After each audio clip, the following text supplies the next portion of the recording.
Tomato ಅಥವಾ ಕಾಯಿಪಲ್ಲೆ ಭಾಳ ಜನ ಬೆಳಿತಾರು, ಭಾಳ ಜನ ಬೆಳ್ಯಾಕ ಅಂಜತಾರು ಕೂಡ.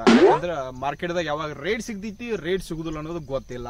ನೀವು ನೋಡಿರ್ಬೋದು ಬಹಳಷ್ಟು ರೈತರ ಟೊಮೆಟೊದಾಗ ಲಕ್ಷ ಗಟ್ಲೆನೂ ಹುಡ್ಸಿದಾರು, ಲಕ್ಷ ಗಟ್ಲೆ ಕಳ್ಕೊಂಡವ್ರು ಇದಾರು. ಯಾಕಂದ್ರೆ ರೇಟ್ ಸಿಕ್ಕಿಲ್ಲ, ಬದ್ ಬೆಳೆ ಎಲ್ಲ ನಾಶ ಆಗಿ ಈ ರೀತಿ ಆದವರು ಕೂಡ ಇದಾರು.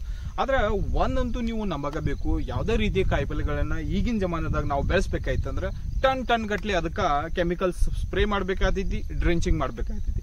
ಇಲ್ಲ ಐತಂದ್ರೆ ಬೆಳೆಯಂಗಿಲ್ಲ. ಹಂಗಿದ್ಮೇಲೆ ನೀವು ಈ ವಿಡಿಯೋನ ಎಂಡ್ ತಕ ನೋಡ್ರಿ. ಯಾಕಂದ್ರೆ ಇಲ್ಲಿ ಯಾವುದೇ ರೀತಿಯ ಕೆಮಿಕಲ್ಸ್ ಇಲ್ದನ ಬೆಳೆಯನ್ನ ಬೆಳೆಸಿದವರು. ನಿಮ್ ಹಿಂದ್ ಕಾಣಿಸಾಗಿದ್ದಿ ಹೆಂಗ್ ಬೆಳೆದಿತ್ತಂದ, ಅಷ್ಟೊಂದೇನು ಭಾಳ ಜಬರ್ದಸ್ತ್ ಅಂತ ಬೆಳೆದಿಲ್ಲ. ಆದ್ರೆ ಆರ್ಗ್ಯಾನಿಕ್ ದಾಗ ಇಷ್ಟ ಬೆಳಿತೈತಿ. ಇದು ರಿಯಾಲಿಟಿ ಐತಿ. ಇದ ಆರ್ಗ್ಯಾನಿಕ್ ಮಾಡ್ಬೇಕಂತಂದ ಏನ್ ಸ್ಟಾರ್ಟ್ ಮಾಡಿದ ಹೊಲ ಅಲ್ಲದ. ಬಟ್ ಇವರ ಕೆಮಿಕಲ್ಸ್ ಅದನ್ನ ಮುಂದ್ ಹೋಗಿ ಹಾಕೋದ ಬಿಟ್ರು. ಆದ್ರೂ ಕೂಡ ಗಿಡಗಳು ಬಹಳ ಚಂದಂಗೆ ಹೈಟ್ ಬಂದವು. ಅಷ್ಟೊಂದು ಏನು ಒಡೆದಿಲ್ಲ ಇವ ಗಿಡಗಳ. ಒಡೆದಿದ್ದಂದ್ರೆ ಕೆಮಿಕಲ್ಸ್ ಎಲ್ಲ ನೀವು ಭಾಳ ಹಾಕಿದ್ರಂದ್ರೆ ಭಾಳ ಅಡಾಗಳು ಹೊಡಿತಿದ್ದು. ಅದಕ್ಕೆ ಅದ್ರ ಸಂಗಾಟ ಒಂದು ಡ್ರಾಬ್ಯಾಕ್ ಕೂಡ ಬರ್ತಿತ್ತು. ಬಹಳಷ್ಟು ರೋಗಗಳು ಬರ್ತಿದ್ವು. ಕಂಡಾಪಟ್ಟಿ ಸ್ಪ್ರೇ ಮಾಡ್ಬೇಕಾಗ್ತೈತಿ. ಇವ್ರ ಅಷ್ಟೊಂದು ಏನು ಸ್ಪ್ರೇನೂ ಮಾಡಿಲ್ಲ ಇಲ್ಲಿ. ಯಾಕಂದ್ರೆ ರೋಗಗಳು ಬಹಳ ಕಡಿಮೆ ಇದಾವು.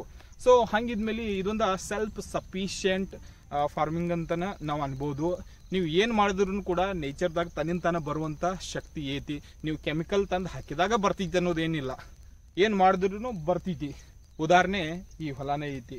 ಸೊ ಕೆಮಿಕಲ್ ಯೂಸ್ ಮಾಡೋರು ಇದ್ರಿಂದ ನಿಮ್ಮ ಇಷ್ಟ, ಎಷ್ಟು ಬೇಕಾದ್ ಮಾಡ್ಕೋರಿ. ಆದ್ರೆ ನಾವು ಹೇಳೋದಿಷ್ಟ ಅಂದ್ರೆ ನೀವು ಎಷ್ಟು ಕೆಮಿಕಲ್ ಯೂಸ್ ಮಾಡ್ತೀರಿ ನೋಡು, ಅದಕ್ಕೆ ಅಷ್ಟು ಖರ್ಚು ಕೊಡೋದ್ರೆ ನಿಮ್ಗೆ ಹೆಚ್ಚಾಗ್ತೈತಿ. ಖರ್ಚುಗಳು ಕಡಿಮೆ ಮಾಡೋರು ಇದರಿಂದ ಕೆಮಿಕಲ್ನ ಕಡಿಮೆ ಯೂಸ್ ಮಾಡ್ರಿ. ಇಳುವರಿ ಕೂಡ ಕಡಿಮೆ ಬರ್ತೈತಿ. ಆದ್ರೆ ಒಂದ್ ರೇಟ್ ಏನಾದ್ರು ಚಲೋ ಸಿಕ್ತಂದ್ರೆ ರಗಡ ಆತವು. ಸೊ ನಿಮ್ಮ ಹೊಲಾನು ಉಳಿತೈತಿ, ನೀವು ಭಾಳ ಮುಂದೆ ಹೋಗ್ತೀರಿ.